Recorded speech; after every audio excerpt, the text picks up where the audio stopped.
Hi, it's Princess Fizz from I Have a Dream Show. I'm the founder and the host of I Have a Dream Show.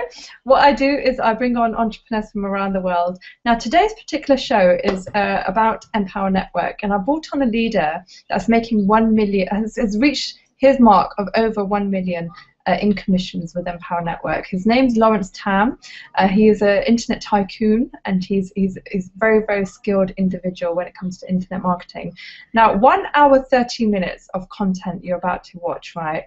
So if you are new to this business and you want to find out about what Empower Network is, what the products are, how to make your first $10,000 income when you join this system, you need to watch this show, okay? He's explained exactly what it takes to be successful entrepreneur, what you need to be doing, what kind of traits you need to have, what kind of mindset you need to make this business work, and opposed to those people that fail when it comes to this type of business, right? So you can watch exactly, he's explained very beautifully his experience of internet marketing, how he was in a job, he's an engineer, and how he broke away from the job mentality into taking ownership and taking control of your income and the kind of freedom that you want in your life. So if you've got children and you're working at the expense of your children, spending time with them to provide for them, how to break away from that pattern, guys, right? So watch the show, 1 hour 30 minutes, pure content. Listen to every single word he says. You'll find your answers and why Empower Network is the best platform online that's helping people achieve success, and why you should join it as well. So watch it throughout and make sure that you take action in the description, whatever's said for you to do, and join forces. Thank you very much.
Welcome to I Have a Dream Show. I'm your host, Princess Fizz. Guys, I just wanted to say thank you very much for joining the I Have a Dream Show today. If you're new here, what I do is I bring on entrepreneurs from around the world.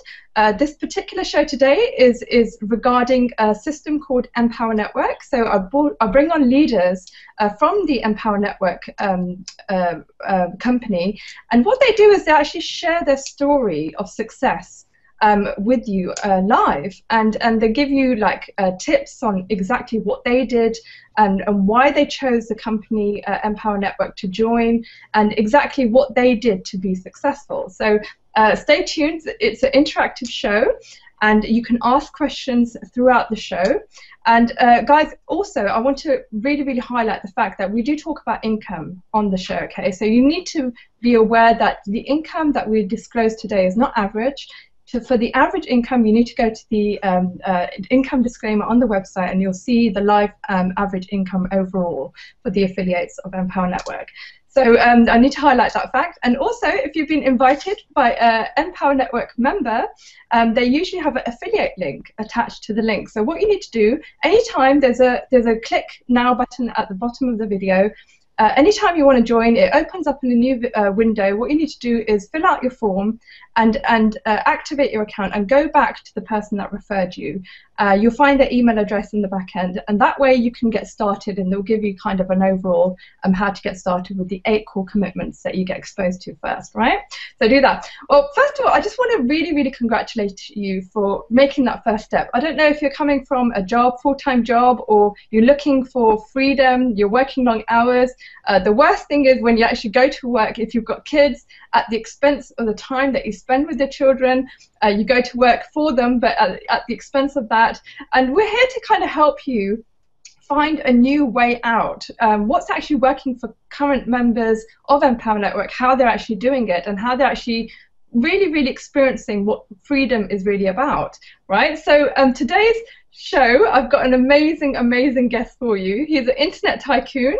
He's followed by thousands of people around the world. He's spoken on stages of Empower Network as well. He has crossed his $1 million mark with Empower Network, and is growing extensively. So please welcome Lawrence Tam, coming in live from America. Thank you so much, Lawrence, for joining the show today. Thanks for having me.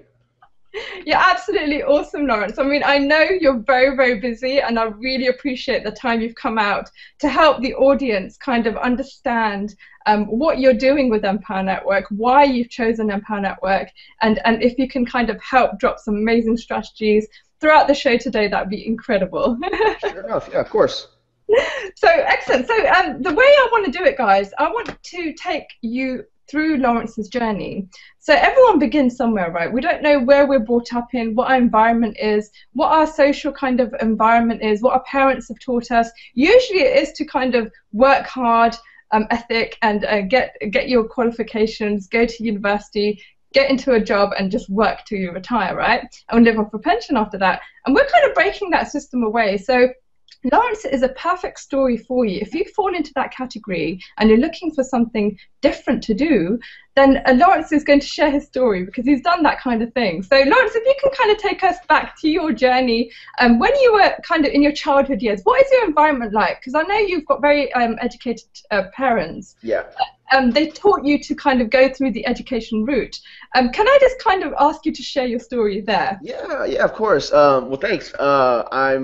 I'm in my office right now, and what's funny is, I don't know if you can see it because it might be kind of bright. There's a window. Yeah. I can actually see the house that I grew up at, right? Wow. Literally like a block away. And when I was growing up, this was all grass. And, wow. And the kind of thing is, it's kind of hard to see the future when you don't know what it looks like, right? Yes. And so growing up in a house like just down the street and not knowing what would be here, I wouldn't know that this would be a building that I would actually be renting an office space with and doing internet marketing. I mean, like, if you had told me back in like 1990, hey, Lawrence, in a couple years you're going to learn about marketing and learn how to make your millions on the internet, while you got laid off from engineering, and how that wasn't your career path, but that was just the path you had to learn from. Right. I would say you're crazy, So I come from a traditional Chinese background. My parents are Cantonese. They came from Hong Kong. And but I was born here, right? And one of the main things that they taught was, because like my dad came here, he didn't have anything. Like he literally, I think he told me he had like $500, and he worked his way through restaurants and through college, got his degree at UH, then he got his master's at A&M, and he was just telling me, he's like, no matter what you do, there's going to be ups and downs. And he was just kind of preparing me that a job is never like you get it and you're done. It's never like the goal isn't to just get the job. The goal is to grow through it and maybe past it. And he was just preparing me for the future by saying, like, he's been laid off, and I've been laid off twice in my career as an engineer. I'm a mechanical engineer. I don't practice. I'm not a practicing engineer anymore. But I graduated from the University of Texas in the year 2000. Worked for over a decade. And basically, I was taught, like, society kind of like not really forces upon you, but basically says this is the main way you make money, by getting good grades, because good grades get you to college. And when you get to college, you pick a degree path that you kind of plan that you'll be working in that capacity when you come out. That was like the steps: get good grades, go to good college, get a degree, and then get a good job. And when you get a good job, you're done. But like my dad kind of instilled the fact that that's not really the case. Getting the job is never the goal. That's just the beginning. Right. And when you talk to like a student counselor, or you talk to your peers, you're like, do you like becoming an engineer, or do you like the industry? And the professors I've talked to and the people who I've worked with, they loved being an engineer. They loved tinkering. They loved breaking things down. They loved reverse engineering things. Right. The main reason I got to the college and became an engineer is because I didn't know what else I wanted to be. Right, okay. And I don't know if that's you, right? That might be you. I mean, maybe I'm a minority. But when I went to college, I'm like, I don't know. I just don't want to be broke. So the avoidance of not going to school and getting a history degree, or like, there was a degree for like, there was classes for like the history of samurais and cowboys. Like that was a class. There's a class for taekwondo. There's a class for underwater basket weaving, like ridiculous things. Yes. But they have those things, and it's your choice if you want to do that or not. But I was taught you go to school to prepare yourself to work. Right. Now, right. Knowing what I know now, if I could go back and back to the past and talk to myself, I say, hey, look, while you're in school, I would highly suggest you really dig into marketing. I kind of got a piece of that, like when I was younger, where like, my brother, he's a business major, and we always have this thing where like engineers are more important than business majors, and business majors think they're more important than engineers. The reason being, like, engineers, we make things, right? Yeah. But business people, like, if you don't have us, you have no business. Yeah, sure. Right? You don't have your metrics, you don't have your accounting, you don't have your marketing and advertising. But engineers, like, you don't have anything to sell without us. Right, and that was kind of like that shift, right? How do I take my mindset from an engineer to being able to monetize a business, and what business would I go and do? And that was the journey, understanding that, information is readily available now, but a lot of that information is probably not what you need because there's literally too much. So being able to focus on what you really want to do and what your goals are, because if your goal is really to make money, a job is just a stopgap, because if your main goal is to make money, a job is very limited because it's based purely upon your time. And if you look at every successful entrepreneur, any successful business, or anyone who's literally a top 1% earner, very few of them actually have a job. Now, there's a reason for that, right? Because the amount of resources and the amount of time and the amount of money they can make isn't based on them. It's based on different systems and different, like an author can make royalties, not because they keep writing the book, the same book. No, they printed the book. But on top of printing the book, they actually have advertising to then spread that book. Right. And then they take that book and then they transform it into an audio, transform it into a movie. It's like the morphing of your business. But if you're in a job, there's no morphing. It's all based on your production, you coming to work and having your 10% increase per year if you get that. So that's kind of where I came from. Traditionally raised, traditional education. But my dad was in sales. He got it. And he's just like, if you ever want to break through with that, your salary is actually a glass ceiling. Until you step outside, there is no ceiling. Because my question to you, Lawrence, is, I mean, when it goes down that route, you've done exceptionally well. I mean, having an engineer degree and getting into a job where it pays highly, because from what I know of you, you actually earned up to $80,000 a year. Yeah. And that in society is actually classed as high paying income. People are satisfied with that. People aim for that, they want to get a job as a doctor. That's a high-end kind of profession that people aim for. I'm very, very satisfied. So why did you kind of feel that you wanted more than that, especially when you were kind of it first came, I think, if there's multiple people watching this show, and maybe you're watching the recording, but the first thing is you're in probably 3 categories. Right. If you're single and you're making $50,000 to $100,000 a year, you're probably pretty comfortable. You can do what you want, you can buy what you want, you can live where you want, and you don't need a 6,000 square foot house. You can live in a bachelor pad, single person. And then you have the person when you get engaged, when you have a spouse, when you live with somebody, your funds aren't exactly yours anymore. That's like the first indication that, like, even if your spouse were to work, like I grew up, like, you have one joint account, you pull into there, we go on vacation, you pay for weddings, you pay for your cars together. That's the second one. And then the third one is when you have kids. Right. So as you take your journey through these phases, your money becomes less yours. And when I say that was what hit me when I started, I started realizing my wife has a strong need to buy things. or I don't have a need to buy anything, right? And I'm like, well, it's a happy wife, happy life, and if that's what it takes to have her, because she grew up shopping. I don't like to shop. And then when I had my kids, I have 3 kids. Right. I mean, the big shocker was how much it would cost to send my kids to state school, like to send them to the University of Texas. I think they were anticipating by the time they go to college is anywhere from $100,000 to $150,000 for a 4-year degree for state. So I'm thinking, okay, I have 3 kids. I probably need to budget $300,000 to $400,000 because my dad paid for my schooling, right? And when I went to school, it was around $10,000 a year, right, for both semesters. Right. I think as of today, it's about double that. And I'm anticipating by the time my kids go to school, it might be double that again, if not more. And so it's just like, okay, how am I supposed to pay for all of this when I have an engineering degree, right? And I'm looking at my salary and I'm looking at my wife's salary. It's like it doesn't compute. So it comes to the fact, like, once you get to a point where your money doesn't afford you the lifestyle that you really want, then you're like, okay, is there something else I can do? Because obviously, when you're a household that makes over $100,000 a year, right, which is in most cases a top 5% income earner, but then you go, I can't afford that, and you start saying that a lot more. Like, we couldn't afford a house that had a game room. We couldn't afford having 2 brand new cars.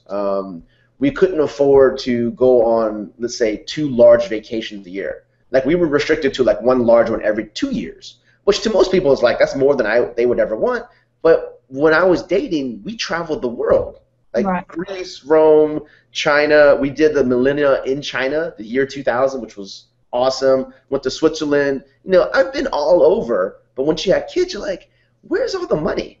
Like, it doesn't make sense. And I don't know how taxes work in the UK or wherever you are watching this in the world, but in the United States, when you make $80,000, you don't actually keep $80,000. So it's actually not that much money.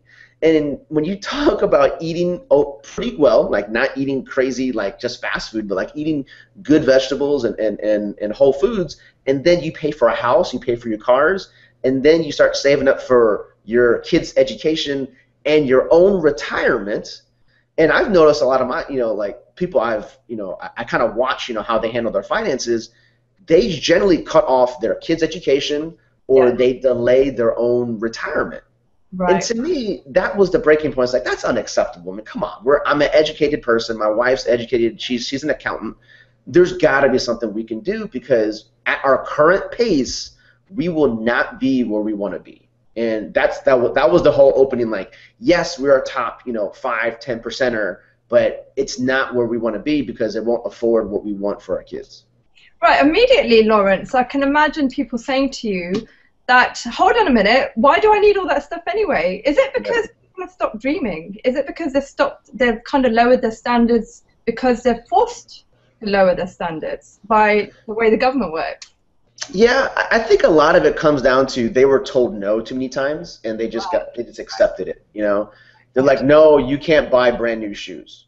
But then if you've always had brand new shoes, why would you go back? Like can you imagine someone telling you you cannot go out to lunch, you must eat a peanut butter and jelly sandwich because that's all you can afford. Now, the average person's like, no, I'm going out to eat because that's the way I relax, and it's like $10. It's not that much, but it's relative. You go to someone else, you tell them to spend $10 a day for lunch, they're like, I can't afford that. I'm eating cereal. I'm eating ramen noodles. I'm drinking a milkshake with like a protein powder in it so I can stay full because I can't afford to spend $10 a day for lunch.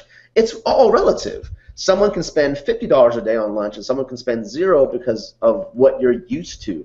And I think over time, people getting their standards of living just starts to go down a little bit, They're okay with being told no. They're okay with saying, hey, you can't do that. Or, hey, you only got 2 weeks of vacation this year. Don't even think about taking a month off. Stuff like that. And that's just the stuff that people over time, when they get conditioned, it's like being conditioned as a child to, not walk around when people are, talking in front of a room. Like, you're supposed to sit down and listen, or, you're supposed to be quiet when other people are speaking. Some are good conditionings that are manners, being polite, But others are like, why are they there? Why is that? Why am I being told that I can't make more money just because I have to go get a job? Because back then, that's all there was. Yes. The majority of the people who made their money was through jobs, and then there was a small percentage who were entrepreneurs who made all of the money. But then now with the internet, you can find these stories, because you always ask, you're like, how did that person do it? Because that person's worth $1 million and this person's worth only 100,000. Why is it a factor of 10? But then when you get to hear their story, like Napoleon Hill, when he interviews people, it's like, well, that makes sense. I get it now. There's only a small shift in the understanding of how actually money works. Yeah. And this is the stuff that's never taught in school. Exactly that, Lawrence. And guys, if you can kind of take a pen and paper out and take notes, because these are really, really important. When you kind of read between the lines of what Lawrence is saying, there are huge messages behind it, right? So, and also kind of, I think it's a really good idea, Lawrence, for people to kind of work out exactly what they want and not be kind of like shadowed away from what the kind of life that they can actually lead. Have big desires, have big dreams, have big wishes. And kind of force themselves to take actions to reach those dreams, right? So kind of wake up again. Yeah, exactly. Right, excellent. So Lawrence, the next question is, as being an engineer, you obviously probably create things and draft things up from scratch from your ideas. Why didn't you just kind of start up a company where you can create a product and market that? Why did you go down that route at all? When I first heard merchant refunds and customer service, I was thinking, no, that's not what I want to do. I mean, maybe in the future, you know, I've seen a lot of engineers who kind of break out. I have a guy who's an engineer who worked with me. He no longer works at the same company. He moved on, but on the side, he built something that is like I'm thinking about it. He put together the materials. He put this motor together. He's now retailing it. He's doing all of it. That's fantastic. But for me, it's like he had all this time in research and development, all this time in actually putting parts together, and all this time in getting it into stores.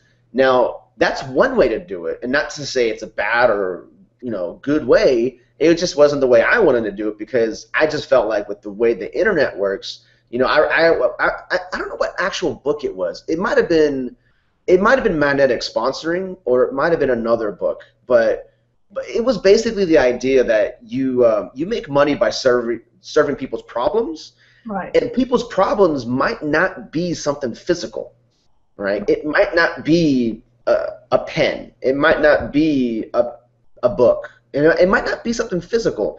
And the way that it really resonated was when Amazon came out, and it's just like, you can buy things on the internet. And I think maybe 20 years ago that wasn't the case. People are like, buy things on the internet. Yeah. You know what I mean? Like, it was just like not safe, or they didn't feel easy. But now with so much commerce going through the internet, the next phase of that was, if you can make transactions on the internet, why does it have to be a physical product? And I've been through some traditional network marketing companies where you have physical products, and if you don't sell those products, they end up in your closet or your garage. Now, not to say that's bad or good. You got to have inventory. Right. So the things I wanted to do was get past inventory, because I don't want inventory, because inventory is money that's stuck. Like, it's your money in your business is invested in hard products or services, and it's stuck, and you can no longer leverage that money. My first taste of that was when I was selling on eBay. This was, 2005, 2006. I was playing with eBay. I heard people were making money on eBay, and I read a book about supply and demand. I mean, we kind of know this, going through school, supply and demand. And I was like, okay, well, if there's a supply and demand, what's the demand right now? And I only knew what I experienced, so the demand I saw was, I loved buying video games. I just loved buying electronics, but I like to buy them on sale. Right. And that took me down the road. Well, when is the best time to buy electronics? It's Black Friday. So I'm like, interesting. Okay, so if it's Black Friday, how do I take that idea and become, instead of the demand, how do I become a supplier, right? Because there's obviously money being made on Black Friday, because that's when most brick and mortar stores go into black. They're actually making a profit. They lose throughout the whole year, and then they just kill it during the holiday season. So I started selling video games on eBay, right? I was like, well, this seems kind of easy. So all I would do is I would wait and buy like 100 Game Boys or like these video games that were on sale, and I would stack them in my office, right? And I would actually do it at work. I like during my part time, like when people went out to go smoke a cigarette or go, I don't know, go talk with their friends, I would print out a mailer, stick it on an envelope, and box like a video game up, and I would send it out. Each time I did that, I was making like $5 to $10, and I was thinking, wow, that's kind of interesting. There's actually a demand for people to buy these things, and you know, in one case, people might go, why would you do that? They can just go to Amazon or go to their local electronics store and just buy whatever video game they wanted. But then I found out that there's actually a lot of people who just have certain habits. And there's a lot of people who like deals and they like auctions, and eBay was the ideal case for me. I mean, I was making $3,000 to $6,000 a month selling other people's stuff. Other people's stuff. I didn't make the Game Boy. I didn't make the software. I didn't do any of it. And that got me into the realm of affiliate marketing, selling other people's stuff. But it was like the painful thing of, you know, I have an inventory, right? So I was like, okay, well, how do I get past that? Then it got me thinking, okay, what can I sell on the internet that doesn't have inventory but allows me to make money off of other people's things? And that's the true form of affiliate marketing, in my opinion. That's absolutely fantastic. I think you touched on a really good point there, because when people do start up, they're usually bombarded with lots and lots of offers, especially in network marketing. And the reason I think Empower Network is brilliant and it kind of stands away is because they're e-products, right? And you don't have to purchase a stock load and have the pressure of getting rid of that to make the money. So I think that's a really good point that you've highlighted. I think it will really save a lot of people the trouble of learning that the hard way. Yeah, well, it's kind of like when you went to school, a professor would write a textbook, and then like every third or fourth year, you have all these used textbooks. But you notice what they do is, so you don't buy used textbooks because they don't make as much money. They just re-release the same book in a different edition, upgraded images, whatever. But now you have different editions of a textbook that you could retail at full price. Same thing goes for offline products. If you buy a stockroom of inventory and it's either one, it's expired, like because it's an edible thing that you eat, or number two, what if it's something that just needs to be updated, right? If it's in a hard copy form and you don't move those units, you're stuck with it. Who wants to buy, you know, an old version of something when a new version comes out? So the idea is if you have it on the internet, you can instantly update something, and you don't have to update hard products. You don't have waste. It's all internet. It's all done on the internet, and it's instantly being delivered at the current or most current version of what you're retailing. And another thing, Lawrence, I think it's amazing what you just said, but also is you're still in that small business kind of mentality, aren't you? Because you're doing the transaction. How was time for you? I mean, did you spend a lot of time kind of finding those products in the first place, having them delivered to you, packing them up, making sure that they're all working, and then having to send them back out? And what I mean, okay, fair enough, you're making the money, but did it free you up at all? Did it work? No, it was another job, and I understood that, right? I mean, a job is when you trade your time for money. Now, the money was good, but you know what I did every night? I physically had to go through each listing, each question, questions after the delivery, following up with the customer. I was a customer service, plus I was the mailer, plus I was the creative person who took the pictures, made the ads, and then I was also the person who was the buyer. I had to go buy the products and make sure my inventory was good. So it was a lot. I had all the hats. I'm okay with that, right? And I was a one-person shop, right? But it was a job because I knew there's only two ways I could have increased my revenue and increased my profits. My net profits was, number one, doing more of it, which means I have to work more hours, or selling things that had a bigger profit margin. That was the only two things I could think of. But I didn't know how to scale it out, like unless I were to hire employees and have payroll and blah, blah, blah. I was like, no, that doesn't make any sense either. I didn't want to do that because there's still risk when you have inventory.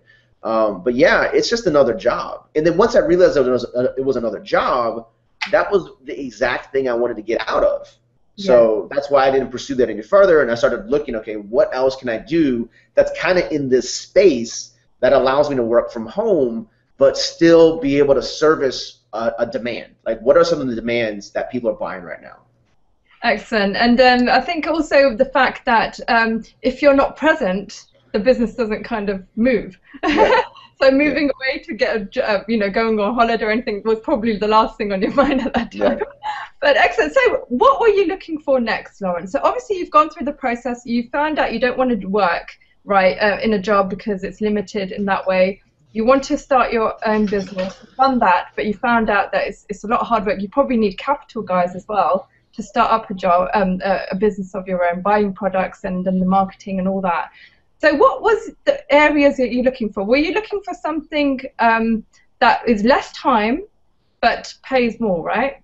Yeah. I mean, we all want to raise. I mean, deep down, if you have a job or if you have your own business, we just want to get paid more for what we do. So the idea was, what can I do that doesn't trade my time so much, like specifically for dollars? Right. And so I wanted to look online for systems that allowed me to sell other people's products so they can handle all the like refunds, questions. Like, can you imagine like going, like you have a business, like some of you might have a business right now. So you have a business, but if you were to leave the country for a month, yes, do you feel like anxious? Like, do you feel like, oh no, something's gonna happen? Or do you like, dude, I do my thing and I leave? Yeah, you can't really take a break, can you? No, it's constant, and that's not. I didn't want that, right? I wanted to be able to, like, I'm not saying not to sell your own products. You should. Eventually you will. Like I do at times, and sometimes I don't. But in terms of, your income, you should be flexible, because if you have a skill set in terms of marketing, advertising, and promotion, it doesn't have to be your own products. Right, fantastic. So when you started your search online, what did you find? Were you bombarded with lots of shiny objects? I think the shiny objects first came in when you started opting into emails. So before I did that, see, when I thought of eBay, I wasn't going into capture pages. I wasn't seeking how to make money. Right. I just kind of knew, since I was on eBay, I knew people were selling. I wanted to be just like that. I modeled what I saw. Right. And then from eBay, I went to Amazon. So I was thinking like, well, I realized Amazon has something called an Amazon Associates. And I thought, wait a minute, if people go to Amazon, I go to Amazon, and I get paid on referrals, I no longer have to deal with support, refunds, returns, this is the wrong item. So the natural progression was going to eBay to Amazon, but then Amazon, it was like I was getting paid like 8% or something. Yeah, the commissions. I would sell something for $100. Yeah, commissions were really, really low, right? Now, not that it's bad. It's just like, well, you have to do a lot more volume. Yeah. And then from there, I go, okay, how do I make money on the internet, right? And that was kind of like where I took it. Now, the main reason I did that was because my dad was joining a network marketing company, right? And he digs it. He likes, he's got a huge sphere of influence because he's in real estate and he loves talking to people. I'm not so much. And he told me, hey, I'm about to join this company. Why don't you join first, and I'll join under you, and whatever I do, you get a percentage of it. Like, I didn't know what that meant. This is 2007. Right. And so I joined some lady that was his business partner, and then he joined under me, so that it was kind of like a sandwich, right? And he just wanted to show me, like, it's something called sales, like a stronger form of sales outside of internet marketing, outside of selling, hard products. He was selling like a service. Right. So I started making money that way. But after a year of the friends and family, like I work in a cubicle all day, so I wasn't able to go from there. So from there, then the search was, how do I make money on the internet, or how do I promote my existing network marketing company? That's when the offers and the shiny like objects started coming in, because I think the problem is when you go into like an offer or a training or an email opt-in box, you get a lot of emails. Now, today, I love opting into places. And so there's a difference. So there's a person who's brand new who's like, I don't want to give you my email because I'm going to be bombarded. Yes. And then there's someone like myself who's like, I sign up for everything. Yeah. Now, how is it possible? Let me do a real-time check. How is it possible that my inbox has less than 100 emails in my primary update box in Google, because there's tabs? There's 99 emails in there. Some of them I have to keep there because it keeps it, on top of my mind. But outside of that, how do I keep 100 emails in my important inbox and you might have 10,000? Right. Well, it's a problem because you're not using tools. You are the tool. So I teach this a lot. Excellent. If you want to write something down, use a pen. You don't scratch it with your finger. Now, that's what some people are doing in their business. They don't use an email system properly. What is an email system supposed to do? Deliver emails to you. But what else does it do? It sorts and segments. It's supposed to do that. It's what it's meant to do. Like, can you imagine going to work and you work at a large company, and you probably get, I don't know, 5, 10 emails a day, and you kind of put them in your inbox, but it's okay because you probably only email a couple colleagues and your manager. Okay, cool. But what if you got promoted and now you're like the head of the department and everyone reports to you? Instead of getting 5 to 10 emails a day, you get 50, from meetings to requirements to things you got to do, updates from the company, all their employees. Now you're getting like 100 to 200 emails a day. Do you honestly think that person allows his inbox to rule them? Or do you think they have systems and procedures to filter, delegate, and basically prioritize their email box? That's exactly what I do. Now, why would I want to sign up for everything? It's because, like I said earlier, I model. Like, I want to know what people are selling. How do you know what works if you don't go see what other people are doing? Now, not to say everyone who's on the internet makes money. That's not the case. But what it is you get free advertising advice. It's free. And the thing is, if that person is advertising every single day the same type of offers or the same type of capture pages, and they've been there for a while, let's just say a while, it probably works. And if it works, why would you not want to mimic something that they're doing in terms of ad copy, color selection, placement, their funnel? And so I have all these little folders where I'm studying other people, and I get it for free. And it's automatic, and it doesn't bother me, right? Because I don't see it until I want to pull it up. So it's kind of like getting a bunch of junk mail, but you never see the junk mail until you go, I need junk mail on how to, I want to get a car wash coupon. And you look over to your side of your room, and in neat boxes, in folders, there's all the junk mail you've ever collected, and you go, I want to see a car wash coupon. And then it just files down and finds you all the coupons for a free, like a free car wash or a discounted car wash. I mean, think about that. Yeah. Why don't people do that? Because they are the tool. When I say you're the tool, you are filtering the junk when the system is supposed to filter the junk. And so that's how I've been able to systematize when I'm reading information. You will literally spend all day, if you don't do this right, you will literally be spending all day trying to find the important emails. And if you do that, you're wasting time, But definitely being able to systematize and just sign up for everything, because the bombardment is not a problem. The problem is your system, and you're not being taught properly. Because if your teacher told you to write a pen like this, you would write a pen like this. But you're taught to hold it comfortably to write. But if you're never taught that, then you don't know any better, and then you're like blaming the internet or you're blaming businesses for spamming you. No, you opted in. It's your job to filter.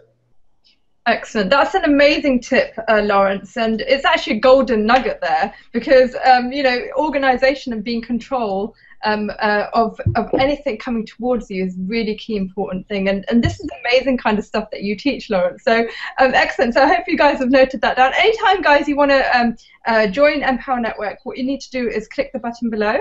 It will open up in a new window and fill out your registration form and activate your account and go back to the person that invited you to the show, and they'll help you get started, right?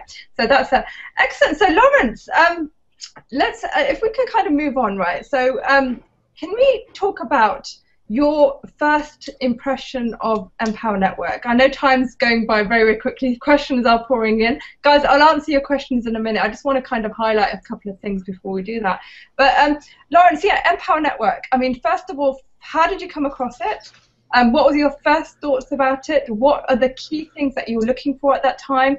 And also, if you can highlight, those questions first. Okay, yeah. I was actually introduced to Empower Network by traditional network marketing methods, friends and family, right? And a buddy of mine, David Wood, was like, "Hey, I'm thinking about doing this thing. You should take a look at it." And I'm like, "Sure." If it was any other person, it would be no, right? I was just at that stage of my career. This was like 2011. I was literally probably 2 to 3 months away from from actually, excuse me, taking a break. I told my wife, I probably, I'm only making about $3,000 to $4,000 a month, and I asked her, I was like, do we need this money to do anything with our income? I mean, will it hurt us if I don't do, network marketing, internet marketing, and whatnot? She's like, no, I mean, we do fine. And if it's the stress of having to build and sell things and you're not getting traction, because I was stuck for about 3 years. About 3 years, I would fluctuate between 2,000 to 7,000 a month. Income disclaimer, results aren't typical, but this was before Empower, and I just was getting burnt out. But David Wood was just like, look, we've been in business together a couple times. Just take a look at it, and that was it, and. He basically knew what I needed, and that's the difference. See, on the internet, when you want to sell something, it's not that you're selling something because you want to sell it. You're selling something to solve someone's problem. Now, Dave knew what my problem was. He knew that I was still working as an engineer. He knew that I could not make 10,000 to 12. Like, my goal was 12K. I know a lot of people say 10. Well, my idea is if you make 12K, you can allocate that for taxes and a buffer. So my goal was 12, and I couldn't make it back-to-back months. I would do it 1 month, and the next month I'd be like a $500 profit. So I'm like, oh, I can't do it. I have to keep working. So, from there, he knew I was selling a lot of stuff. I just wasn't making a lot of money. So problem number one he knew I had was I wasn't making a big enough commission on the products I was selling. Like some products like Amazon was like 8%. Some network marketing company products were like 10% on the short leg.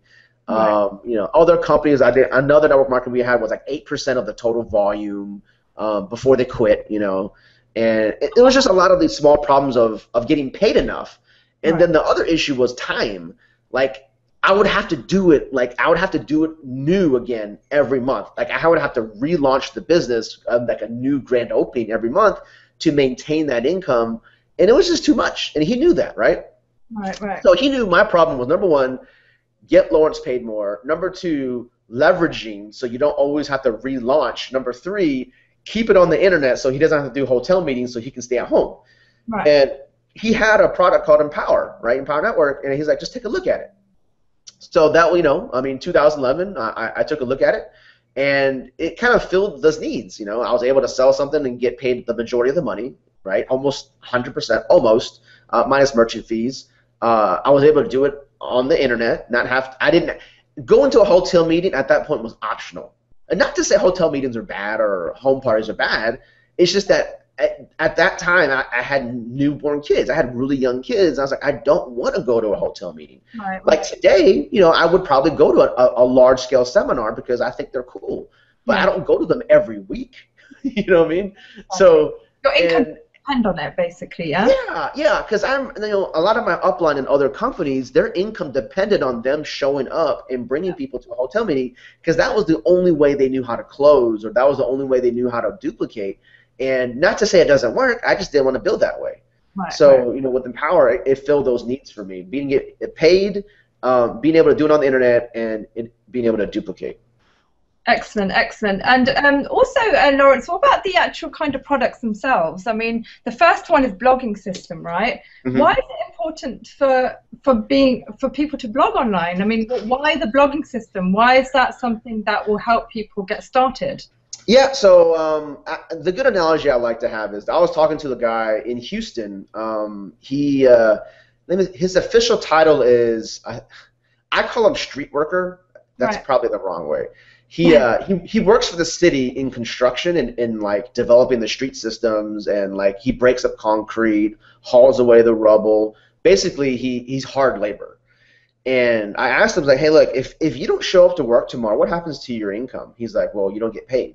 Right. He's like, well, what happens if you don't show up like the whole month? He's like, well, you get fired. Yeah. Okay. If you don't have a website and you want to build an online business and you don't have a way to send people to your website, it's like you not showing up to work. Right. You might be able to stay okay for the next couple of days, but if you don't do it for the long period, just fire yourself now because you're doing it all wrong. Right. And that's what I told him. It's like, if you don't have a blog, I mean, good luck in trying to make an internet business working from home.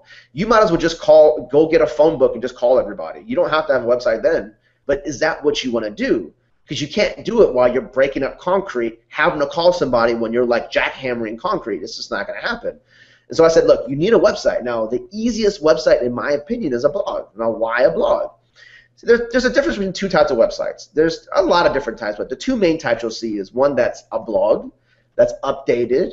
It's your personal information in terms of how you want to market, what you want to market, your views and your opinions, or something like a static website. Right. A static website is a website that doesn't change. It just has like an about, it has contact, it has products, and if you come there today or you go there tomorrow, it's the same information. Right. Now, the internet has evolved.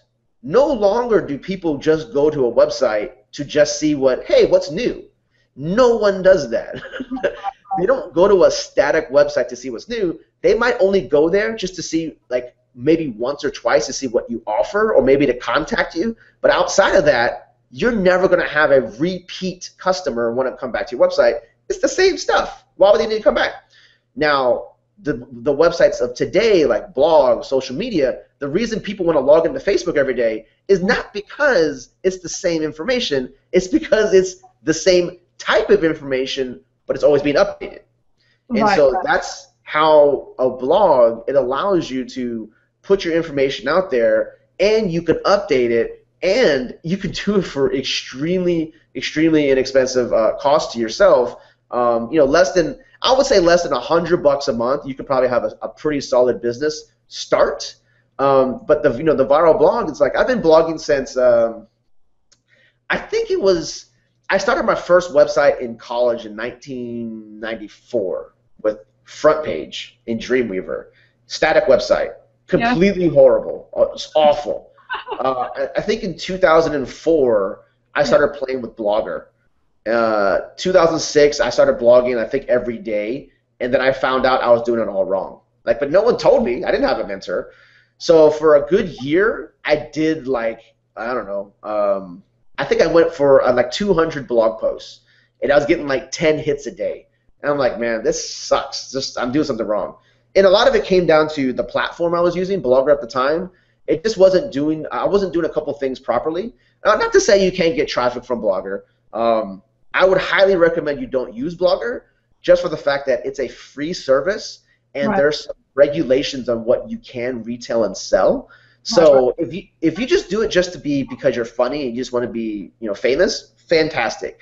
But if you're there to make some money, I would not use Blogger. Anytime you have a free service, there's actually regulations of what they want you to retail. Because you understand, they want you. See, the trade-off is this: they give you a free blog so that you bring them traffic, so they make money on ads. That's the trade-off, right? Now, if you bring in traffic so you make money and they don't, they're like, I'm letting you use my free traffic in my server space. I'm going to kick you off. And I've had this happen a couple times. Not to me, but to business clients of mine, because I thought Blogger is free. Go do it. And I advised all these people to go use Blogger, and they're like, Lawrence, they don't let me advertise the way I need to advertise. And I go, oh, crap, we need to find a different solution. And so that's where the viral blogging system comes in. Excellent. And also the fact that Alexa ranking wise, it's quite high up, isn't it? So it helps people get found, right? Because that's another thing. Having a blog is one thing, but getting found is another thing. Yeah, so the viral blogging system is kind of unique. There's a couple of reasons why you want to use it. And Alexa is one thing. I'm not a big fan of Alexa too much because it's not the nitty-gritty of the information you would need. I personally would rather look at your Google Analytics. That's the hard-coded data. But if you're talking about apples to apples, how much bigger is another website compared to you? Alexa is one way to look at it. Right. But in terms of being found on Google, I personally don't try to rank a whole website. It's kind of like, so my blog is lawrencetam.net. Right. I never try to rank lawrencetam.net. I try to rank the individual articles in lawrencetam.net. Right. So I could care less that my top level domain is like a PR2 or a PR3. I don't care. It doesn't matter. What I care about is the individual articles, and those, when you learn SEO with, inside of Empower, I highly recommend the 15K formula and the Costa Rica intensive. We talk about this. I don't really try to rank the top level. There's multiple reasons why. I won't go into it. But with the Empower blog, see, ranking is not your first obstacle when you get online. Ranking it isn't. Right. Your first obstacle is getting online. Just plain and simple. So what happens is you will have a need to find a place to go ahead and build your own blog. That's not a free service where you physically have your own domain name and maybe you have your own hosting. So it's your property, right? Problem is the average person who goes through that literally takes like 6 months. Literally takes like 6 months. And then after they get their blog up, they take the next 6 months tweaking it, editing it, changing the colors, adding a new banner. So they're like, in a year, it'll take them to build a website that's still ugly, that doesn't convert, and still kind of broken. Because you're not a professional web designer. You're not this isn't your thing. You're part-time. You only have like an hour a night or whatever. You don't have time to try to build a professional website right now, right? So, and then the next thing is with the viral blogging system, you get it instantly. See, the thing is, people get it twisted. You don't make money on the internet because your website's pretty. I've made a lot of money from ugly websites. So I give you permission that you can make money off of an ugly website. Right. What's more important is the process, the ad copy, the psychology, and the marketing funnel behind your blog. Right. And if you have these pieces, that's where money comes in. It's not the fact that your banner has a very unique color or everything's color-coded. No, I made a ton of money from a white, it looked like a piece of paper. It was a white background with some text. I've sold a ton of stuff from it because it's not really about that. Now, is it good for you? Sure, having colors, having a brand is beneficial. But when you first start out, no one knows who you are anyways. Right. Don't even worry about a brand. It's more about traffic and conversions, and that's what we teach in Empower. Excellent, excellent. And guys, you get access to this blog straight away. So for if you activate your account, $25, you get access to a blog, and you can have multiple blogs. We'll talk about that. Find out that later. But excellent. And also, Lawrence, attention space in internet space is very, very short now. I think it's about 7 seconds or something. So on your blog, what is your advice to give someone that's new, brand new, doesn't know anything, to grab people's attention in those 7 seconds or so they have to visit your blog? Yeah, okay. Talk to your ideal audience. That's right. Probably the easiest way. Because if you're yourself, like if you're being taught the right way, like we teach in Empower, you be yourself, right? Because being yourself is as natural and as easy as it can be because it's you, right? Now, let's say you make the best barbecue in the world, like awesome barbecue. Everyone flies in and they just want to have a taste of your barbecue. But then your website is advertising to people who don't eat meat. So it's kind of like you could have the best barbecue, but then your restaurant is geared towards advertising to people who are like, I don't eat meat. I only eat like vegetables all day, right? And a vegetarian. Do you see where the disconnect is? There is, yeah. So they're not going to relate. Yeah. Yeah. So the person who's trying to advertise to the person who doesn't want to have to do anything with them, you don't even have to worry about the 7 seconds at all because there's nothing you can say to them, right? But what you can do is advertise to the people who love barbecue. Now, how do you catch their attention? Give them exactly what they want in 7 seconds. Right, excellent. And would you recommend people using video? I know these are very straightforward questions for you, but of course. I kind of knew. But coming on in front of the screen, communicating through video, I think the message gets very, very quickly come forward, doesn't it, to your audience? Yeah, because I mean, I think the relationship I like to say is when you're in school and you had to do a book report, or you had a case study, or you had a lab report, to type it up might take an hour to 2 hours.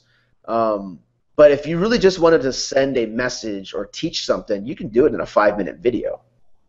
Right, absolutely fantastic. Now, the guys, the blog system is the first product. The rest of them is going to help you get the right mindset. So the inner circle, I really quickly talk about the inner circle, Lawrence. Yeah, so what I like to say is the inner circle is the ability to learn at any time, any part of the day, but it's through audios. Now, why do we stress audios? Well, here's the deal. Like, I personally charge $1,000 per hour for coaching. And I'll tell my client, I'm like, do you want me to call you every day for an hour and I'll coach you, but it'll cost you $1,000 an hour. It's 30 grand a month. It's not a lot. Now, if they want to take that offer, I'm more than happy to give them a call every day for an hour to coach them. But I tell them, I was like, look, let's just be real. Do you really want me calling you every day? And they're like, maybe. Okay, what if I told you you can learn from, I don't know, 50 different people who've made a lot of money in our industry, and it's like they're talking to you, and all you have to do is get a headset and plug into your phone or plug into your computer and listen to an audio once a day. Now, why would you want to listen to an audio once a day? You need to be trained at a very intensive rate right now because you're brand new.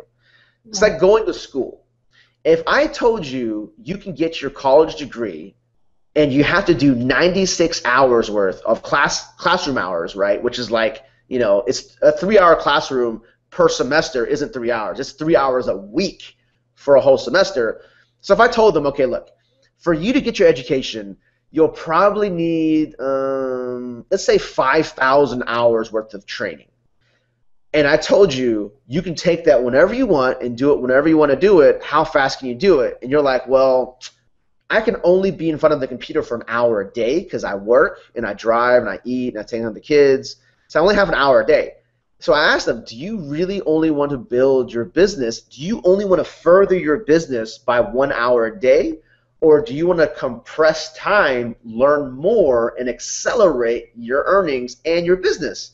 Every single person who's in business to make money will tell me what I need to do to compress time and accelerate my learning. Okay, listen to 2 Inner Circle audios a day. Listen to 3 of them a day. Why? Right now, you've been trained to be a job.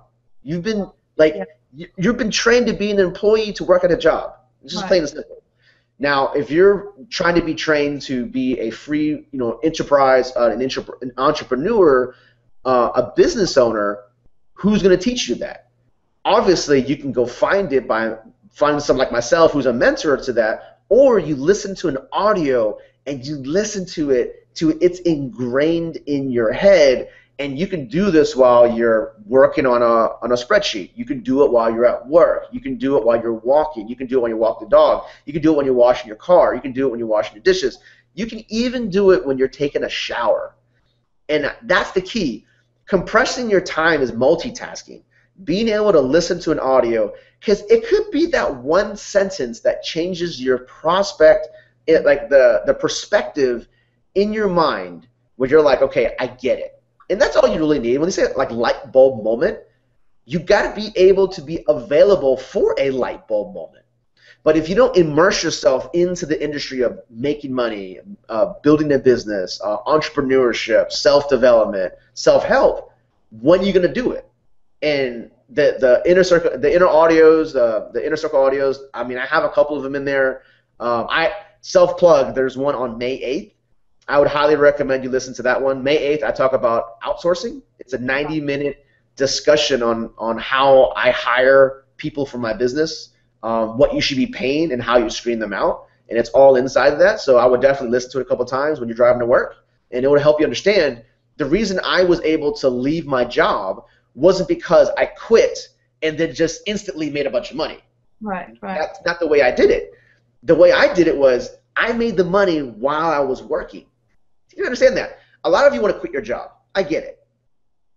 I recommend you don't. The only people who should quit their job and build their business right now is if they hate living. If you hate living, we need to make an immediate change, and quit your job is probably the best thing to do right now. But if you're just like, I dislike it, or I don't get paid a lot, or I'm bored, or it's hard work, but it's okay that you can still do it for another year or two, you build your business while you're working. Why? Here's the kicker. If you can build your business while you're at work, or you can build your business part-time, what happens when you don't have your job? Right. Let's say you're making $10,000 a month in your side business while you're at work. Let's say you get laid off. You're still making $10,000 a month. Now you just have a whole bunch of extra time to go play. Right. Now, if you want to make more money, yes, you invest more time. But if we showed you how like 3 hours a day you're making $10,000 a month, and then you lose your job, you're still working 3 hours a day. Guess what happens? Now you get to live and do exactly what you want to do. And it's up to you to make more money, right? It's up to you. It's optional. But I like to teach people, because if you can build it part-time, you can build it full-time. Right. Now, a lot of people I know who are in businesses, they built a business full-time, they can't go part-time. They didn't, like, their systems weren't set up that way. Their mind isn't set up that way.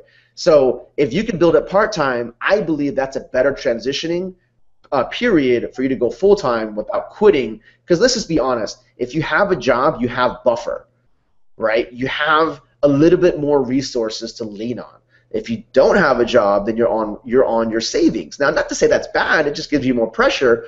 But a lot of us on this call, I mean, on this video hangout, a lot of you have a job, and you can spare $200, $300, $400 a month to accelerate your learning, and you can definitely do it with the inner circle, and you could do it part-time. Excellent, Lawrence. Absolutely fantastic. You've just answered the questions that are coming in. Julia Williams, I hope that answers your question. She asked, should I quit my job while doing this? No. I think Lawrence is a great advice there. And Luke Williams as well, he's asking, right, do people get more serious when there's pressure on them? Because if they quit their job, right, their emotions are up in the air, right? People are thinking, okay, on one side I've got bills to pay, I've got my nagging partner saying what the hell's going on with our expenses, you know, and then on one side I've got the pressure of building a business and learning all the things that you need to, the kind of skill set that you need to make this work, right? So do you think, does it depend on the person then, individual? It does. But any person, I mean, it's not across the board. I wouldn't say 100%, but any person I personally mentor, I would tell them build it part-time. I would never, especially if you have kids, right, I would never put that type of responsibility on you to go full-time, because if you haven't learned enough about marketing, that means the time you should be producing, you're learning. And if you're learning, you're not producing. I would rather you, if you had to, spend 2 years learning, and then the time you quit your job, then go produce. But a lot of people quit too soon, or feel like, hey, it just puts pressure on you. Yeah, but a lot of people don't perform well under pressure. You know what pressure is? Pressure is this. You can apply that same pressure at your job. Right. Seriously, go work, and then in 3 hours, go produce.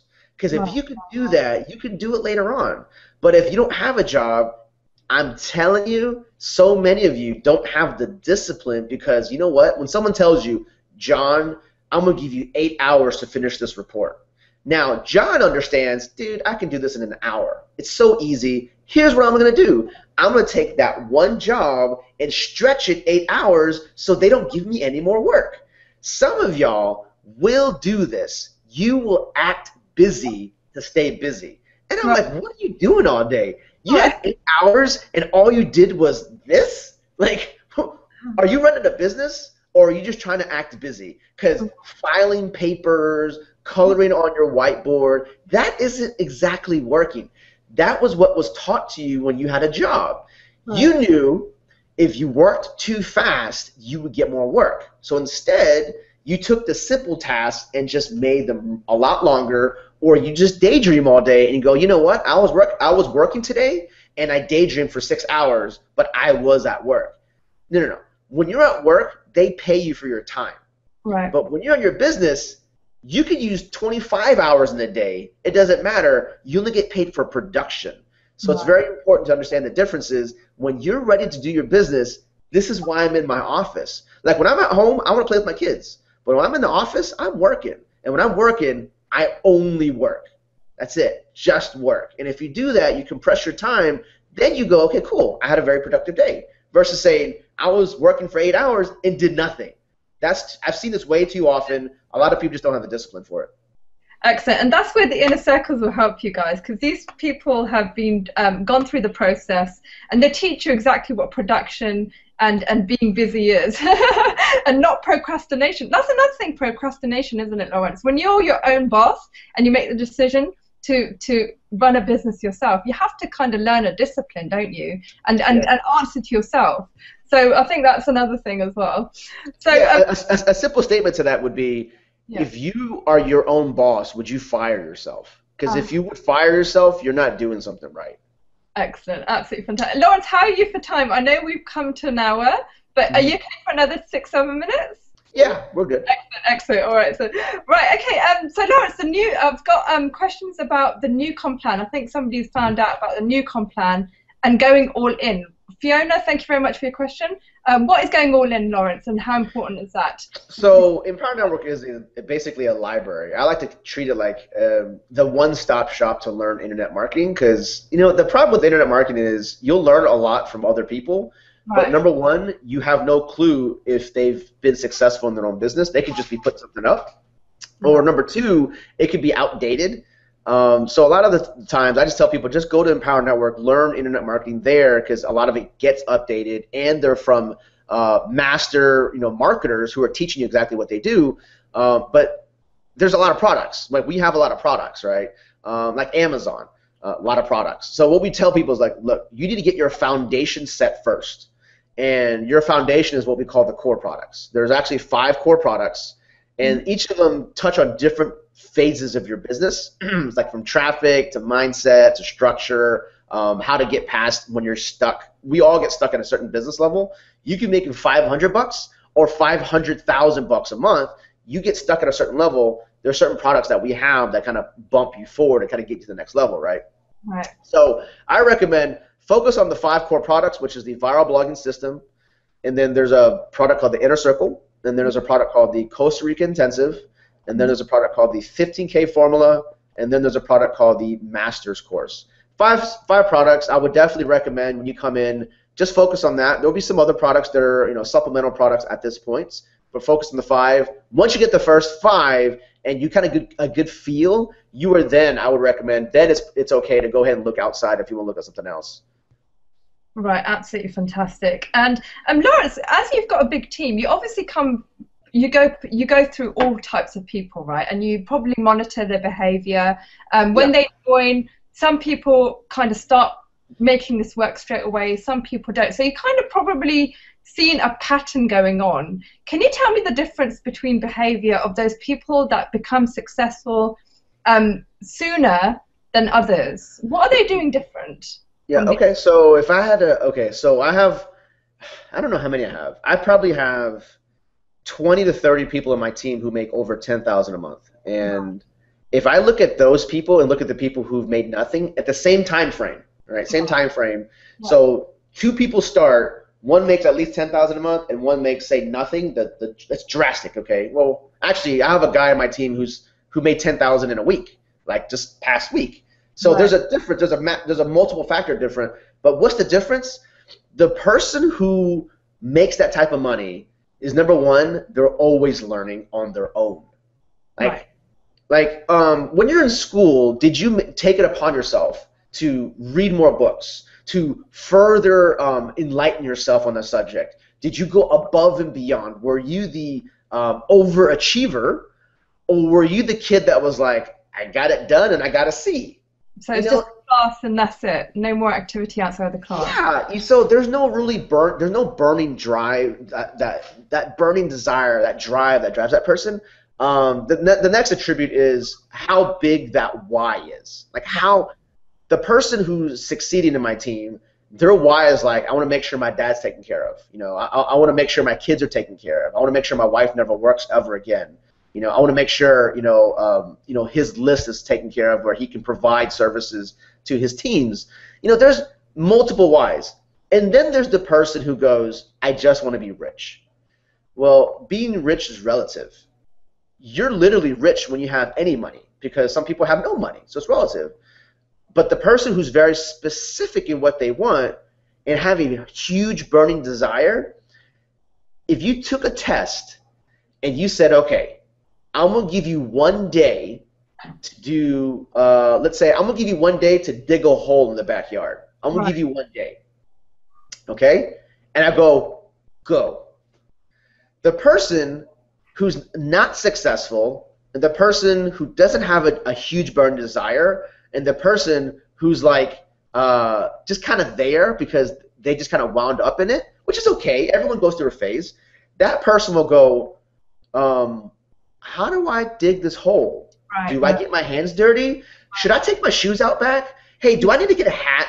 Do I need to dig over there, or is it over there? Like, do I see this person stuck in question mode, where the $10,000 a month earner is already either searching for a shovel or getting his hands dirty right now. Like right now. There's no questions. You tell them to go do something, that's the objective. They figure it out. They figure, if it means digging with their hands, they're digging with their hands. But most of them will find a tool. But the person who's just asking question after question after question, all I can say is go do it, be creative, you will figure it out.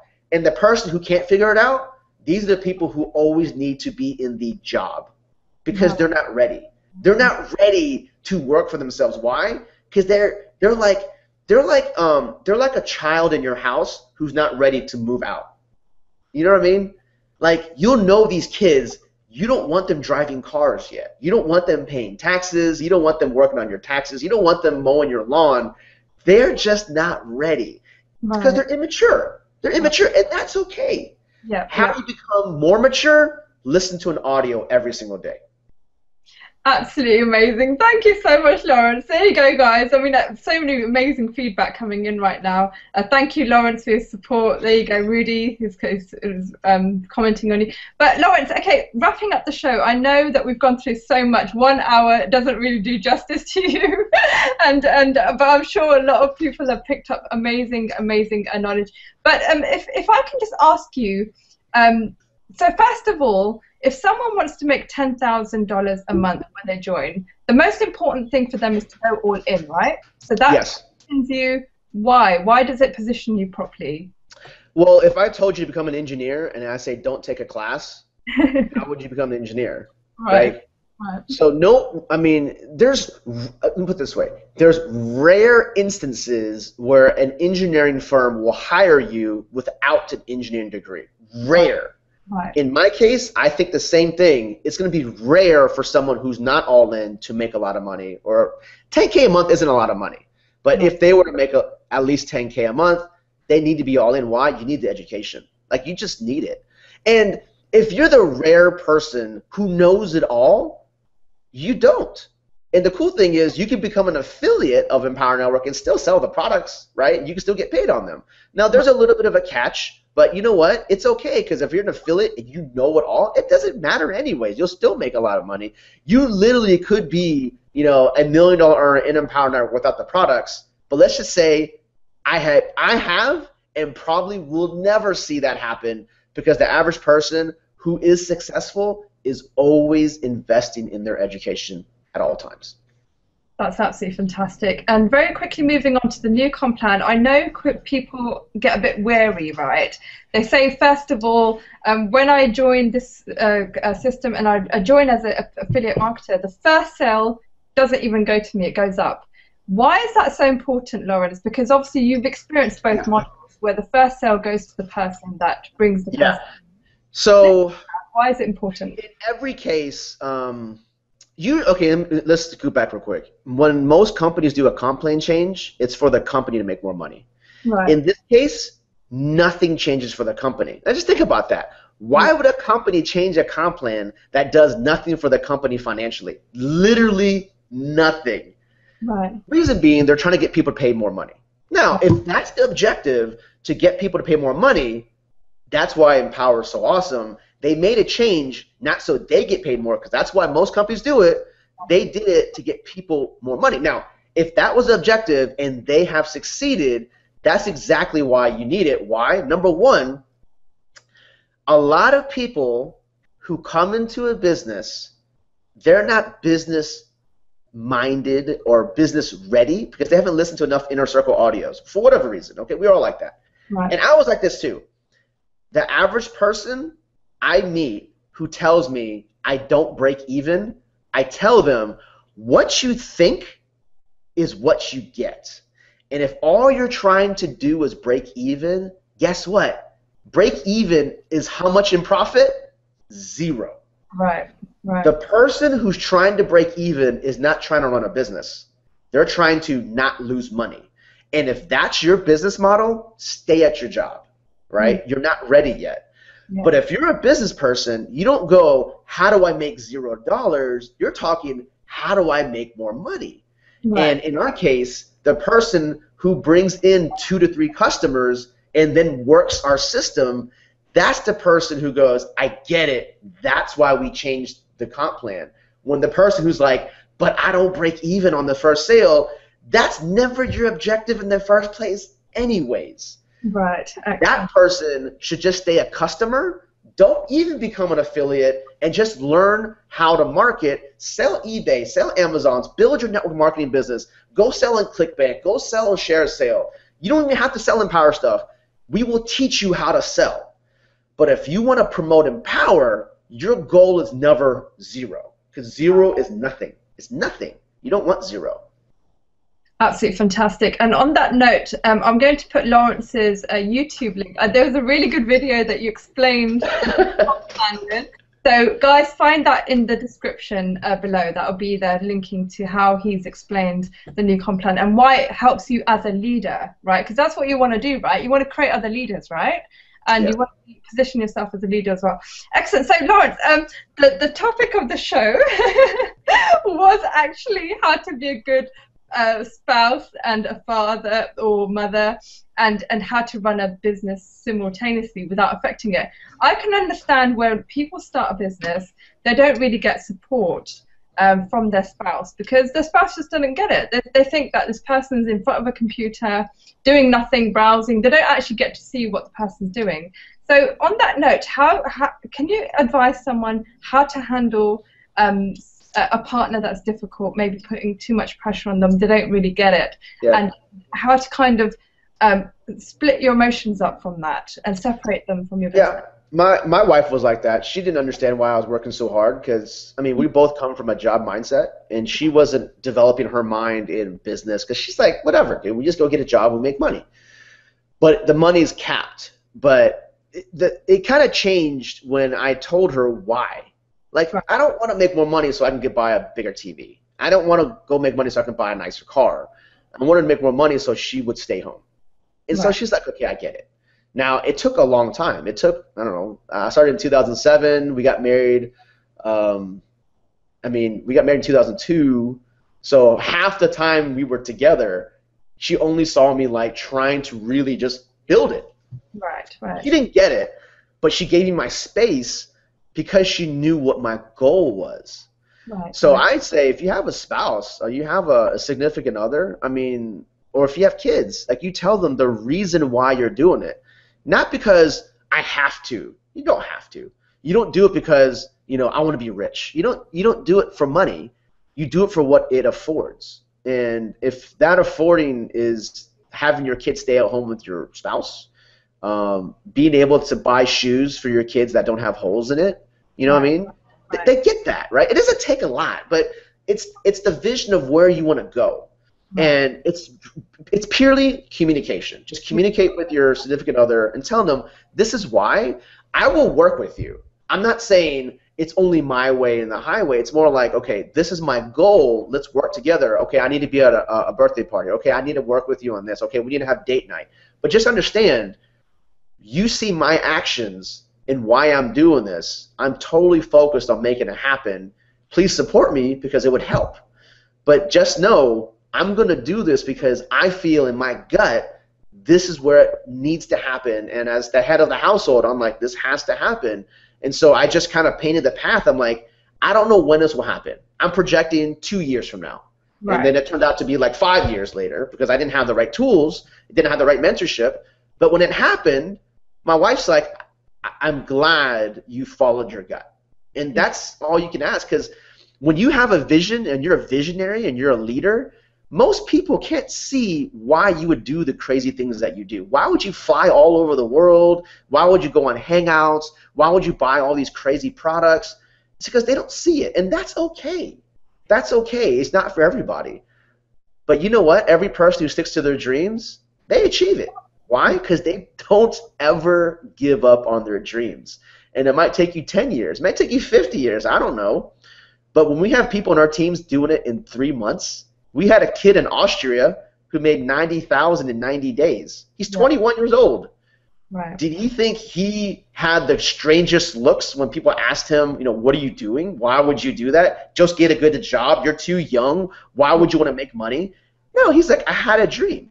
And he knew it. And so, you know, he's living that dream now too. So it's important. That's absolutely beautiful. There you go, guys. Absolutely fantastic advice. And also, if I can add to that, Lawrence, I think it's very, very important to be very clear on what you want first. Because if you're confused, then that energy kind of wraps around your house, and people feed off that. If you don't know what you're doing yourself, and you're not very clear on what your vision is, then it kind of confuses the household. They pick up on the frustrations, and it can kind of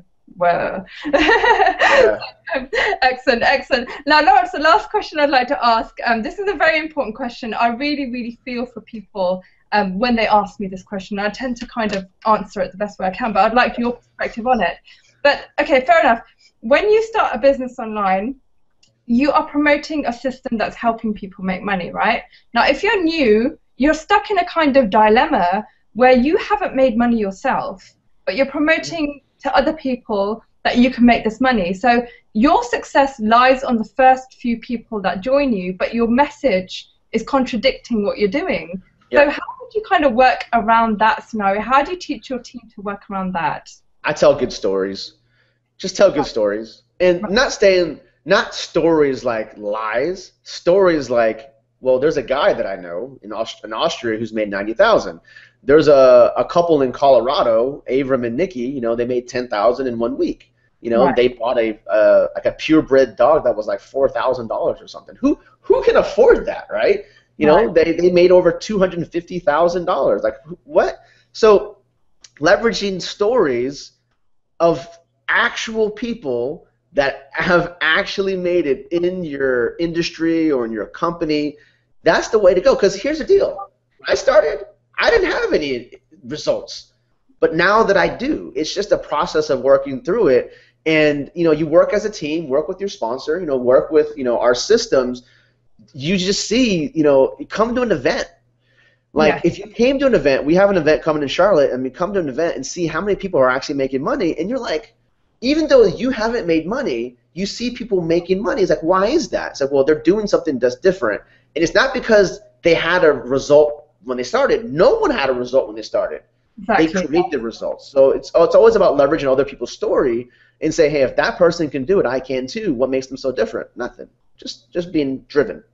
So showing people what's possible through other people's success will position yourself as well. Excellent, Lawrence. Importance of events. I know it's very, very important. It's one of the core values. Why events? I mean, usually events are people, the company trying to sell you stuff, right? Yeah. What's it about Empower Network events? Yeah. So you're just like me. I know it. Every person watching this is just like me. You're the weird person in your friends and family. Like, you're just the weird person. Like, why are you doing that? Well, guess what? You go to an event, that's the majority. Everyone there is there because you have the same visions, hopes, and dreams. So when you're at your house or when you're at your work or with your friends and everyone thinks you're weird, who's going to help you? Right. None of them will help you because they don't even know what the heck you're doing. You go to an event, these are the business associates and partners you can work with, and plus it validates that you're not crazy. I mean, think about it. If you're the only person who believes that the moon is fake, I mean, people would think you're crazy. But if you got into a room where there's 100 people thought, hey, the moon is actually fake, you're like, oh, it re-edifies, it re-energizes what you believe. Not saying the moon is fake, it's just a crazy thing, because most people think you're nuts trying to make $10,000 a month at home. They will literally think you're nuts. We had a friend a buddy in Empower, their family sent them to the insane asylum. They locked him up for being mentally crazy. Poor This guy, yeah. Paul Gardner now makes thousands of dollars, right, working from home, which allows him to train as an MMA fighter. He likes to train and fight. That was his dream. But when he told his dream to his friends and family, they thought he was crazy. Why do you think he comes to all the events? He gets to be normal now. I mean, think about that, normal. And that's all we want. We want to be accepted for who we are. And yes, we have a far-fetched dream to making money on the internet. But you know what? There's a lot of us making money on the internet, and you get to see them at events. Absolutely fantastic. That's a core commitment, guys. Get to events. It's really important. At the end of the day, we're humans, right? We've got feelings, emotions. And if our loved ones, out of love, kind of work against us, they don't really know the bigger picture. But if you surround yourself with people that are on the same path as you, it's very, very powerful energy to have. So, Lawrence, okay, quick fire round. I know we're going really over the time, but I just want to really quick fire round. Okay, do you watch TV, Lawrence? Yeah, I do. Okay, do you watch news? No, I do not. Why not? News, you gotta understand, what is news about? Is news about, oh, a baby's born, or wow, this business, is changing the world? No, news is about ratings, and ratings are car crashes, like drama, like kids being kidnapped or governments being toppled. That has nothing to do with me. It does not build my business. It doesn't help me, and it puts me in a negative mind frame. I don't need any of that. So I just push forward and never watch the news. Excellent. Okay. Books, how many times do you read in a week? I try to read, since I can't read every day because I'm, like one of the books right now I'm reading is Science of Getting Rich. I actually am a huge advocate of audios. So one of the audios programs I would recommend is called Audible. It's a free program. You get it through Amazon, and it allows me to listen. I don't know if you can see this. One of the cool features about it is it allows you to listen to an audio faster than average speed. Right. So I'll listen to an audio that's like at 1.5 or even 2, because sometimes when they speak, it's slow, right? It's like, yes, your mind, it can change. Like, it's super slow, right? So I can take a book like that's being spoken on an audio that normally takes an hour. I cut it in 30 minutes, and then I listen to it twice. My idea is you're not going to listen to, even if you listen to it at normal speed, you won't absorb all of it. It's just the way that my brain works. I don't know about my brain doesn't. It's not like a photographic memory or audio memory type thing. Yeah. So I need multiple exposures. So I'll listen to a book like 4 to 5 times within a month and just keep hammering certain ideas, and I'll always find something new out of it. Right, excellent. And in a day, usually people have a window of creativity power where it kicks all in, right? How do you make that happen on demand? Is there a way of doing that on demand? Do you have to do certain exercises to release certain creative energy? Does that make sense? Yeah, it does. It does. I think a lot of it comes down to if you're in an environment which it helps you to clean your mind and not thinking about mundane tasks. So. Right. Like the idea is if you have to mow the lawn and all you think about is having to mow the lawn, that takes that ability of your mind to think about something else. Right. So even though my wife doesn't directly work on my business, she does because she works on everything outside of the business, which allows me to think about not having to buy organic eggs. When should I take the kids to piano? Hey, we have to talk to the accountant. All this stuff's being sheltered from me so I can focus just on my business. Right, excellent, excellent. And what do you do when you capture ideas? Do you tend to write them down and act upon them, or do you gather them? What do you do? Yeah, there's a really good program. It's called, let's see here, let me show you. It's called Evernote. Right. And so on Evernote, these notes will be transferred on from a phone, and they're synced on all my machines. So if I take a picture of something, or if I'm at an event, I'll take some notes. They're all being shared, so I can reference it later. So I'm always taking notes. Yeah. Take advantage of technology. Excellent. Okay. And last question, Lawrence. When it comes to when you made your $1 million, right? Did you have that visualized already? Did you know that that's going to happen? That's the path. No. No, my goal was 12,000 a month. Right. But once I shattered that, Yeah. I never really thought about making $1 million. I always thought about, can I help someone make their 12K a month? That was it. Right. Because most people want to be rich, but to me, it's not about being rich. It's about being comfortable. And Right. I felt like if I could help my team members make or my clients make 12,000 in a month, you can live anywhere in the world making 12K a month. And if you can do that from home, it's a whole new lifestyle. So my focus was how many people in my database or my client database can I make them to getting 12K a month? Because at that point you can retire your spouse and you can really focus on, do you want to make more money, or do you just want to maintain that so you can travel the world or do nothing and just watch TV? Like, you literally can watch movies all day if you wanted to, working 3 hours a day if you're very focused. Excellent, absolutely fantastic. Now, everyone's got dreams, right, Lawrence? And some people might have dreams that they break away from their job and they can make a certain amount a month to be free, spend more time. As entrepreneurs, I think the beauty of being an entrepreneur, your dreaming never stops. So when you reached your $1 million mark and you helped other people grow their business, what's your dream now? As you are on the Dream Show, I have to ask you to share your dream. Yeah, of course. I want to make a university based purely on internet marketing. Right. And ideally, it would be accredited. So you'll see all these universities, like, you can be whoever you want to be, but like, no one teaches internet marketing, like, ever. So they're teaching you how to be a carpenter, or they'll teach you how to be a computer tech. I just think with today's time, there needs to be some way where we can train people to be SEO specialists or video marketing editor or someone who can build ad copy sales, long page sales pages, or someone groomed to just do Facebook PPC. These are what businesses need now. And my goal is to be able to build this university. How I'm going to do it, I don't have a freaking clue, right? And it's going to take a lot of time and thought, and I'm planting seeds right now. I'm building out the framework of it.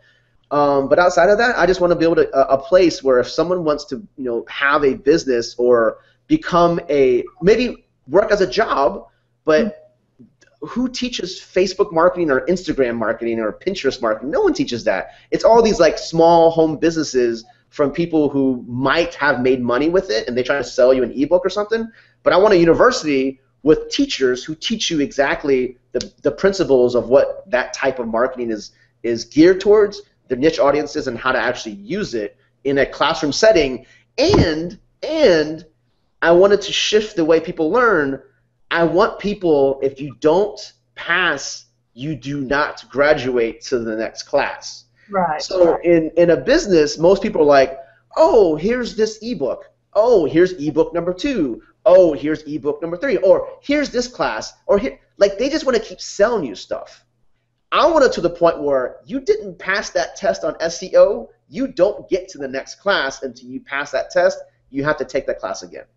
That's the kind of way I want to do it. You prove your worth, you do your work, you do your case studies, and you physically, when you come out, you're accomplished something that no one has ever had, is you've been through a regiment where you physically done something to prove that you're good at what you just learned.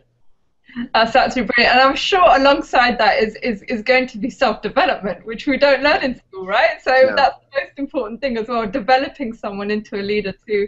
So excellent, absolutely fantastic, Lawrence. It's been an incredible show. I really enjoyed myself, and the comments are coming in. They love you, and they're thanking you very much for all the contribution that you've made to the show today. And I just want to thank you from the bottom of my heart for taking time out for us. Thanks for having me. Thank you very much. There you go, guys. This is just one of the amazing leaders that you've seen on the show today. And the amazing thing about Empower Network, guys, it attracts people from all kind of skills and background, and it brings them all together. So you get experts in SEO, you get experts in advertising, online, offline marketing, Facebook marketing. Justin Renjo is amazing with Facebook marketing. He's an expert in that.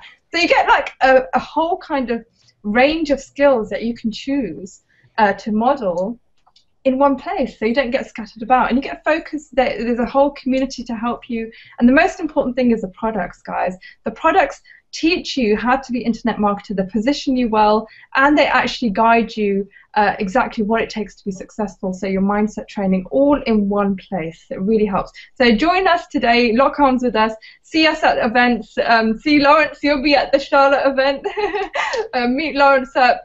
Follow your dreams. Wake up, guys. You know, dream again. We need people to start dreaming again. It's been too long that people are stuck in a matrix and the wrong education's been out. But it takes one person to change things around, right?